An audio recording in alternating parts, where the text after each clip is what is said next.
Today's passage for Bible study is taken from Exodus chapter 12 verses 1 to 17.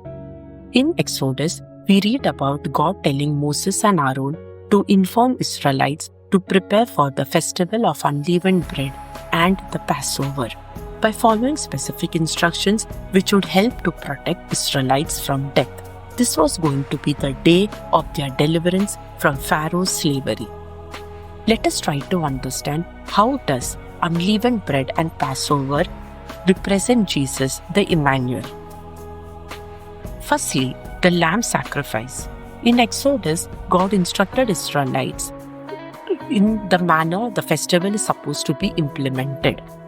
They would need a male lamb which had to be 1 year old at the prime of its life. The lamb had to be perfect with no defect or blemish of any kind. It had to be killed, but none of his bones were to be broken. Compared to this Old Testament passage, we are able to find similarities with Jesus' life and crucifixion in the New Testament. Because what happens in Exodus points to who Jesus is and what he accomplished for all of humanity. Jesus, a male lamb who was sacrificed in the prime of his life, being perfect in every way, with no spiritual or moral blemish or defect. Same is testified in 1 Peter 1 verse 19. Just as the Passover lamb was not have its bones broken, similarly in John 19 verses 32 to 36, it is testified that none of the bones of Jesus was broken. And thirdly, Passover lamb was to be slain on behalf of others. In similar manner, Jesus was slain for us sinners.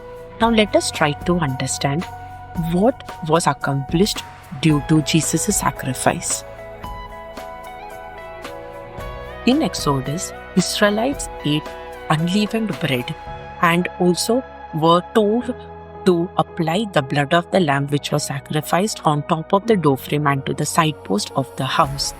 So when the plague struck, the people inside were spared destruction who had applied the blood of the lamb.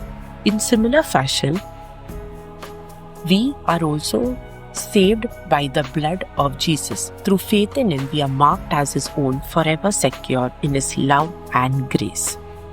Thus, this is what the passage of Exodus is trying to tell us. As per Mosaic law, if animal blood had to be shed for forgiveness of sins, then as per the new covenant, which is stated in the New Testament, the pouring of the wine in the cup symbolizes the blood of Christ, which would be poured out for all who would ever believe in him.